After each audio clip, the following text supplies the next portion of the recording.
मुखिया के घर तांत्रिक महाराज और ऋषिधर बाबा दोनों बैठे हुए थे और ये सभी काफी परेशान दिख रहे थे। तांत्रिक महाराज, मेघना दिल्ली में है ये तो हमें पता है, लेकिन इतने बड़े शहर में जाकर उसे ढूंढना बहुत ही मुश्किल होगा।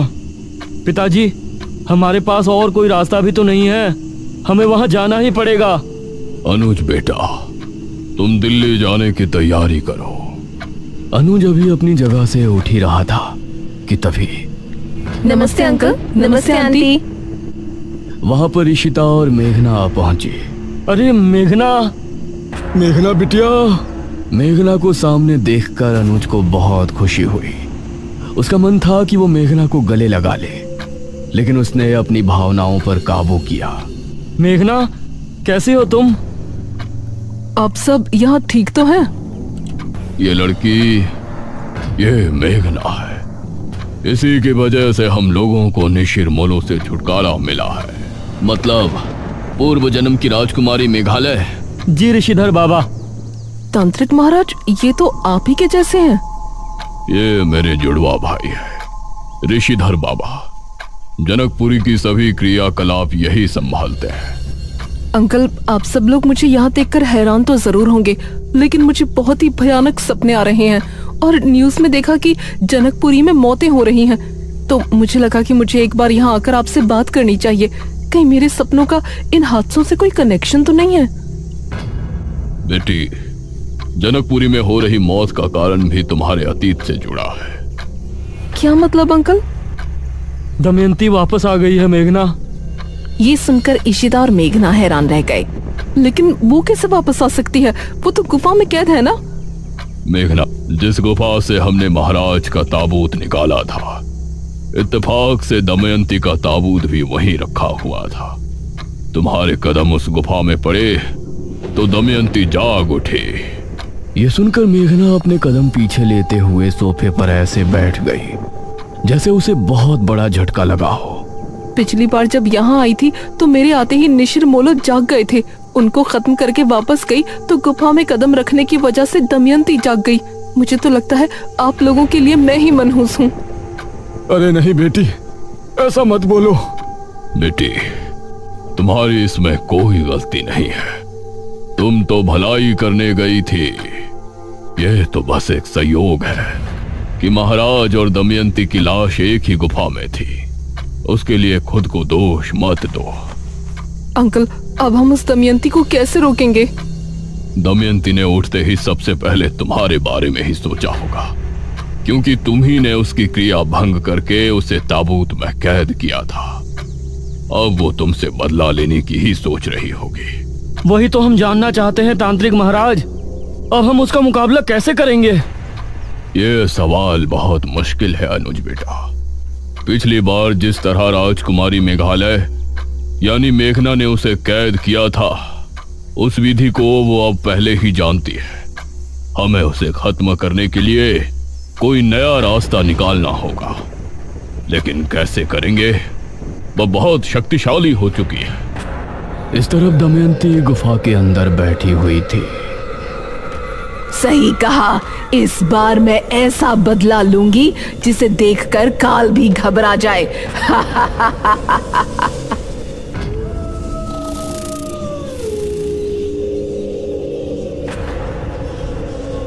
रात के करीब 2 बजे के समय पुराने किले में तांत्रिक महाराज और निशिधर बाबा दोनों ध्यान मग्न बैठे थे। दोनों योग मुद्रा में थे और उनकी आंखें बंद थीं। ईशिता, मेघना और अनुज एक तरफ, मुखिया और ठकुराइन दूसरी तरफ बैठे थे।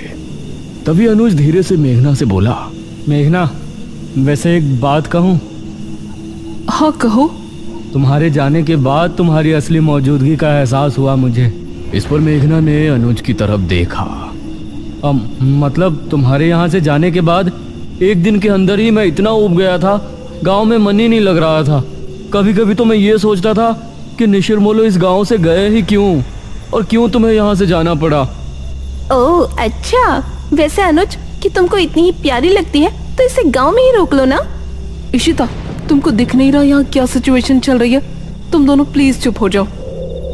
ऋषिधर बाबा और तांत्रिक महाराज को दमयंती एक सुनसान इलाके में बैठी नजर आई। उन्होंने देखा कि दमयंती के पास एक सांप, एक चमगादड़ और एक बिच्छू आकर बैठ गया है। दमयंती ने उन तीनों की तरफ एक बार देखा और फिर जोर जोर से हंसने लगी। तभी तांत्रिक महाराज और ऋषिधर बाबा दोनों ने आंखें खोली। तांत्रिक महाराज, क्या देखा आपने? कुछ पता चला?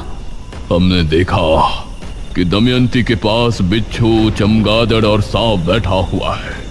यह सुनकर सभी ने एक दूसरे की तरफ देखा। इसका क्या मतलब है? इसका मतलब है कि इन तीनों जहरीले जीव जंतु के साथ वो अपनी किसी भयानक क्रिया को अंजाम देने वाली है। इस तरफ दमयंती धीमे कदमों के साथ राजमहल की तरफ बढ़ रही थी। उसने राजमहल के मुख्य द्वार को खोला और मुस्कुराते हुए अंदर चली गई। उसने देखा वो सिंहासन जिस पर वो कभी बैठा करती थी, वो ठीक उसके सामने है। आखिर हम हमारे राजमहल में वापस आ ही गए।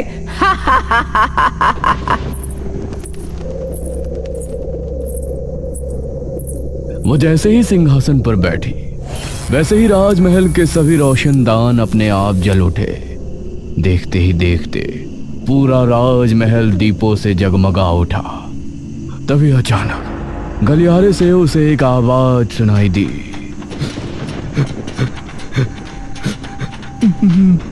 महारानी दमयंती। यह किसी के सिसकने की आवाज थी, जिसे सुनकर दमयंती के चेहरे पर आई खुशी उड़न छू हो गई। दमयंती सिंहासन से उठी और गलियारे की तरफ बढ़ गई।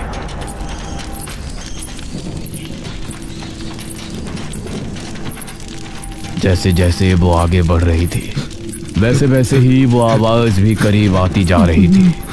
महारानी दमयंती। एक बड़े से दरवाजे के सामने जाकर वो रुक गई और दरवाजे को गौर से देखने लगी। कौन है वहां? वो दरवाजा खुल गया और दमयंती को सामने वही लबादे वाला शख्स नजर आया। दमयंती उसको देखकर मुस्कुराई।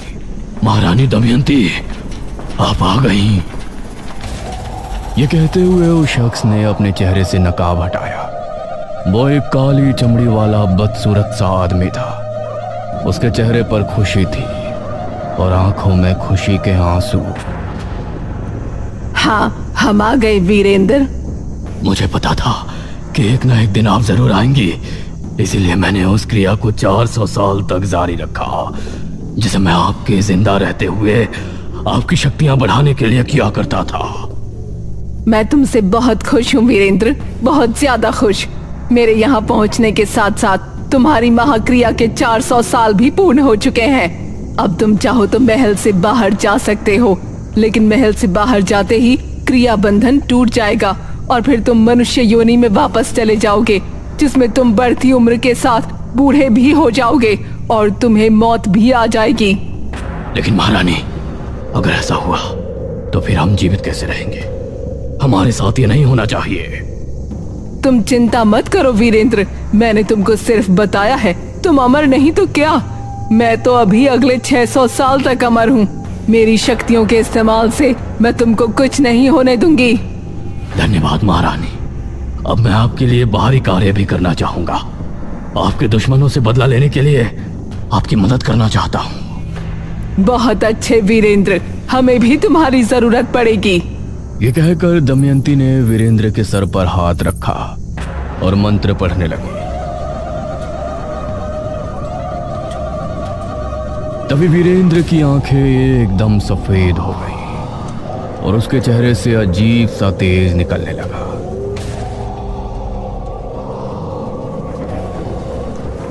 कुछ देर बाद किसी ने किले के दरवाजे पर दस्तक दी। अरे, ये दरवाजे पर कौन है इस समय? अनुज और मुखिया ने उठकर दरवाजा खोला तो सामने एक आदमी खड़ा था। मुखिया जी, जल्दी चलिए, मेरी पत्नी को ना जाने क्या हो गया है। वो अजीब हरकतें कर रही है, कभी चिल्ला रही है, कभी हंस रही है तो कभी रो रही है। उसने मुझ पर हमला भी किया है और अब जंगल में भाग गई है। हे भगवान, अब ये क्या नई मुसीबत है। ठीक है, हम अभी चलते हैं। अब ये सभी उस आदमी के साथ जंगल की तरफ रवाना हो गए। जंगल इस समय बहुत सुनसान लग रहा था। वो आदमी आगे आगे चल रहा था और ये सभी उसके पीछे थे। वो आदमी अब कुछ बोल भी नहीं रहा था। अरे ओ भाई, कहाँ ले जा रहे हो तुम हमें? चलते चलते इतनी देर हो गई है। हाँ बेटा, तुम्हारी बीवी भी कहीं नजर नहीं आ रही है।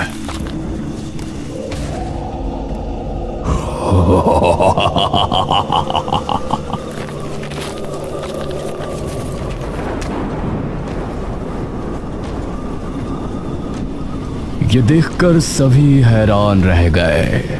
अरे छोड़ इन्हें! ये तांत्रिक महाराज को उससे छुड़ाने की कोशिश करने लगे, लेकिन उसकी पकड़ बहुत मजबूत थी। तांत्रिक, तूने बहुत साथ दिया है ना इस राजकुमारी मेघालय का।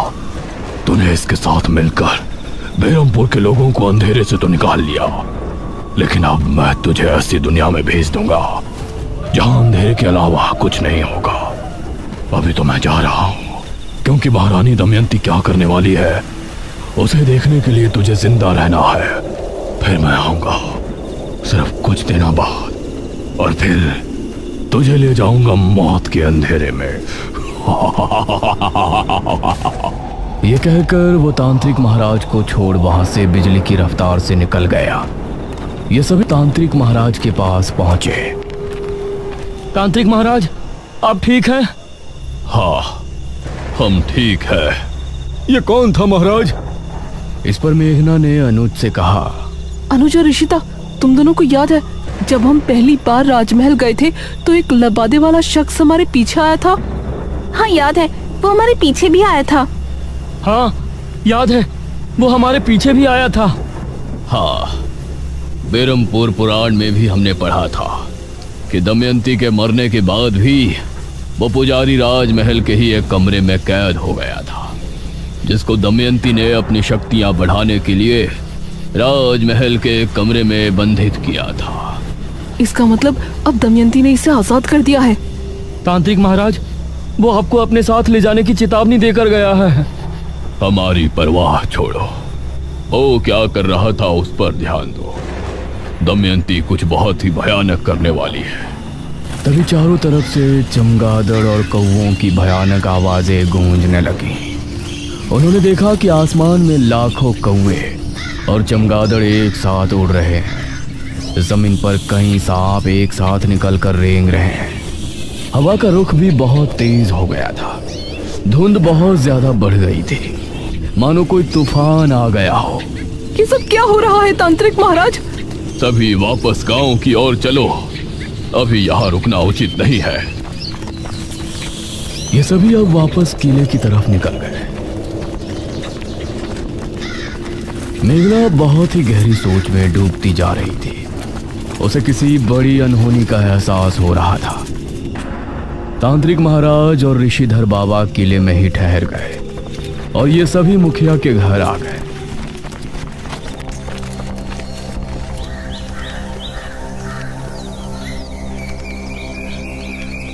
अगली सुबह जब ये सभी नाश्ता कर रहे थे तो अनुज ने न्यूज ऑन कर रखी थी। भारत में पहली बार एक ऐसी घटना घटी है जो देखने वालों के दिमाग को बौखला रही है। बेरमपुर, जनकपुरी और इनके आसपास जितने भी शहरी इलाके हैं, उन इलाकों से चमगादड़ और कौवे एक ही समय में आसमान में उड़ एक ही दिशा में जा रहे हैं। जंगलों से सांप अपने बिलों से निकलकर एक ही दिशा में रेंग रहे हैं। लोगों का कहना है कि सभी कौवे और चमगादड़ जनकपुरी के जंगल की तरफ गए थे और उसके बाद कहां गायब हो गए ये किसी को समझ नहीं आ रहा है।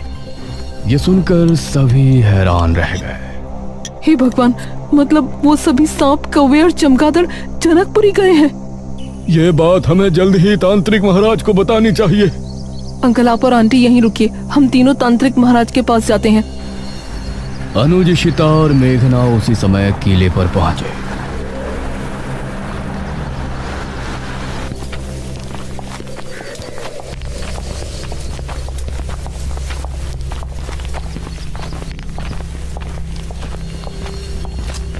और उन्होंने तांत्रिक महाराज और ऋषिधर बाबा को न्यूज के बारे में बताया। जनकपुरी के जंगल में कहीं ये सभी उसी गुफा में तो नहीं गए जहां पर दमयंती और महाराज का ताबूत रखा था? मुझे भी यही लगता है तांत्रिक महाराज। उस दमयंती ने अपने जादू के असर से उन सभी जीवों को गुफा में बुलाया है। हमें जनकपुरी जाकर देखना चाहिए। हाँ पुत्री, तुम सही कहती हो। हम सभी अभी जनकपुरी के लिए निकलते हैं। अब ये पांचों एक साथ जनकपुरी की तरफ निकल गए।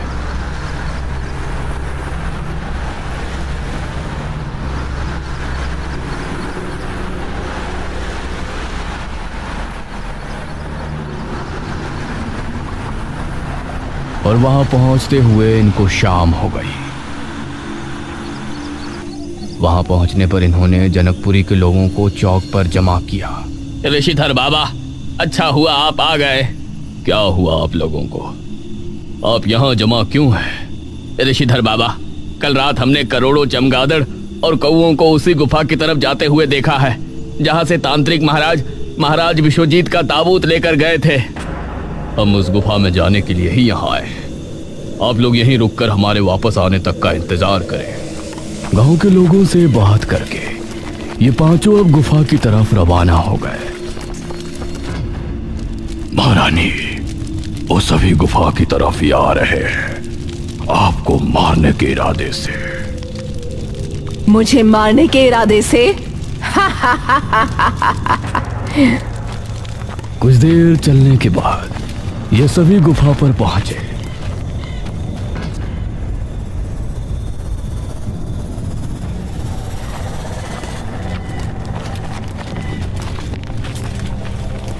अंदर कदम रखने पर इन्होंने पाया कि गुफा उजाले से जगमगा रही है। दीवारों पर मशालें जली हुई हैं।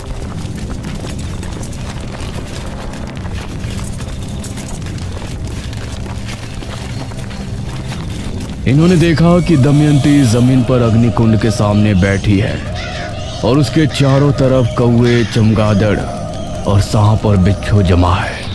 दमयंती ने इनको देखा तो ऊंचे स्वर में बोली, आओ राजकुमारी मेघालय, मुझे मारने आई हो ना? आगे बढ़ो। कोई आगे मत बढ़ना, ये बहुत जहरीले सांप और बिच्छू है।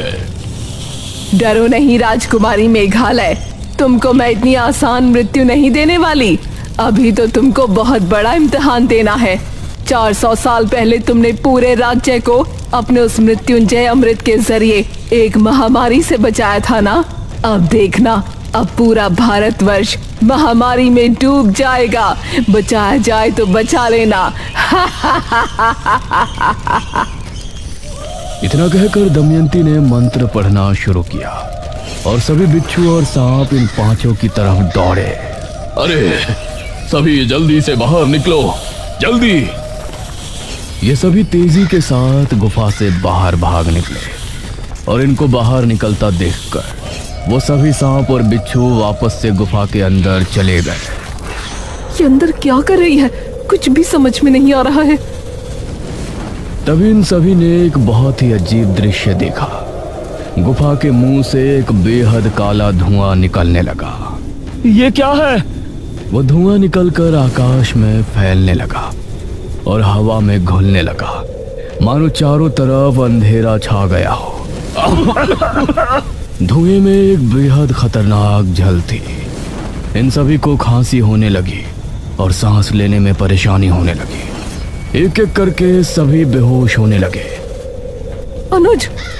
मेघना अनुज की तरफ भागी और अनुज भी उसी की तरफ आ रहा था, लेकिन ये एक दूसरे से मिलते इससे पहले ही दोनों की सांसें उखड़ी और ये दोनों भी बेहोश हो गए।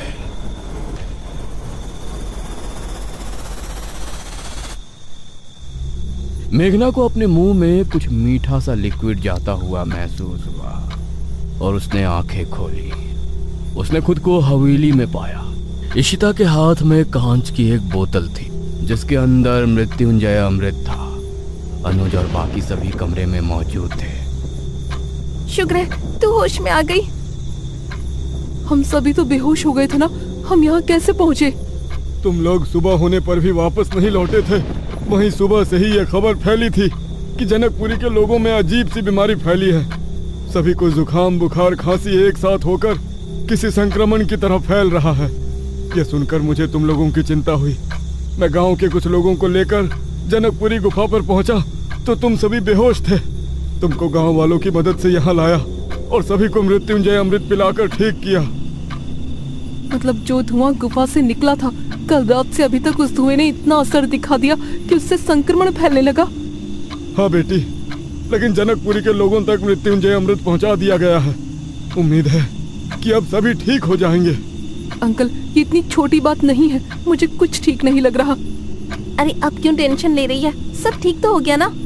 मुझे नहीं लगता कि उस दमयंती ने इतनी बड़ी क्रिया सिर्फ थोड़ा सा संक्रमण फैलाने के लिए की है। उसने कहा था कि पूरा भारत महामारी में डूब जाएगा। हमें न्यूज़ देखनी चाहिए। अब ये सभी कमरे से बाहर आए।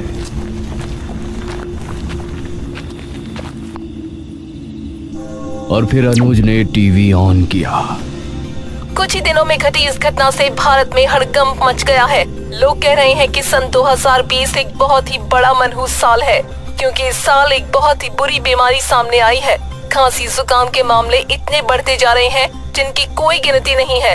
डॉक्टर्स का कहना है कि पहली बार खांसी, जुकाम और बुखार जैसी बीमारी किसी के करीब जाने से फैल रही है और इसका कारण पता लगाना नामुमकिन रहा है। ये खबर सुनकर मेघना और ज्यादा परेशान हो गई। मेघना, मुझे कुछ समझ आ रहा है यार। क्या समझ आ रहा है तुझे? सांप, बिच्छू, चमगादड़, इन तीनों जीव में बहुत ज्यादा मात्रा में जहर होता है। दमयंती ने अपने काले जादू की क्रिया में इनका इस्तेमाल किया है।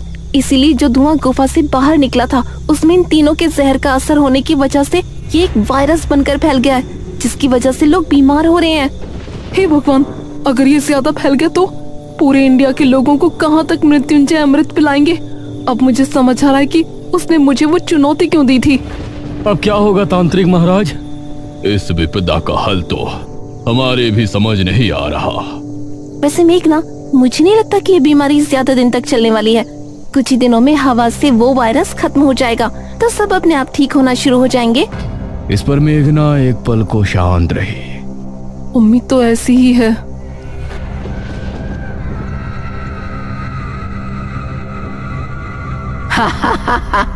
ये बेवकूफ समझ रहे हैं कि वो संक्रमण ऐसे ही खत्म हो जाएगा, लेकिन ये तो एक शुरुआत है मेघालय, सिर्फ शुरुआत। मेघना इसी आशा में थी कि वायरस खत्म हो जाएगा और लोग बीमार पड़ना बंद हो जाएंगे, लेकिन दिन पर दिन लोगों की तबीयत बिगड़ती जा रही थी। जनवरी से फरवरी का महीना ऐसे ही निकल गया था और अब मार्च का महीना भी आधा निकल गया था। रात के समय ये सभी मुखिया के घर पर इकट्ठे थे। उम्मीद है आज कुछ अच्छी खबर सुनने को मिले। अनुज ने टीवी ऑन किया और सभी न्यूज देखने लगे।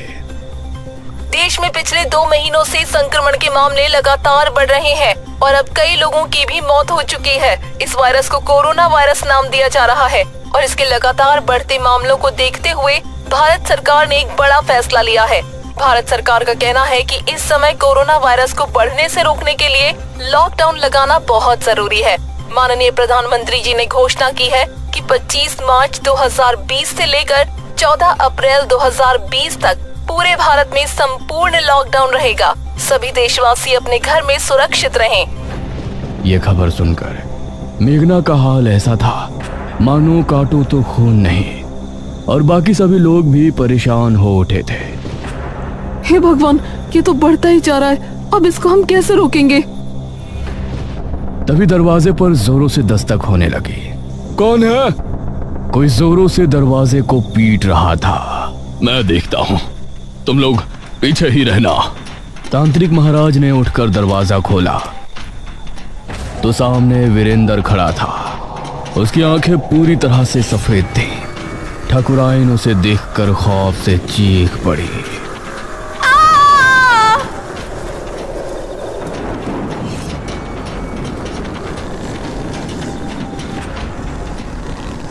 और उनको घसीट कर ले जाने लगा। तांत्रिक महाराज! ये सभी बाहर की तरफ भागे, लेकिन तभी दरवाजा अपने आप बंद हो गया। कोई तांत्रिक महाराज को बचाओ! ये सभी खिड़की से उन्हें देख रहे थे। वीरेंद्र तांत्रिक महाराज को घसीटते हुए जंगल की तरफ ले जा रहा था। देख ले राजकुमारी मेघालय, कैसे तेरे तांत्रिक महाराज को मैं तेरे सामने काली दुनिया में ले जाता हूँ। दमयंती भी उस समय गुफा में आंखें बंद किए बैठी थी और ये सारा दृश्य देख रही थी। ये सभी बेबस थे, इन सभी की आंखों से आंसू निकल रहे थे। लेकिन तभी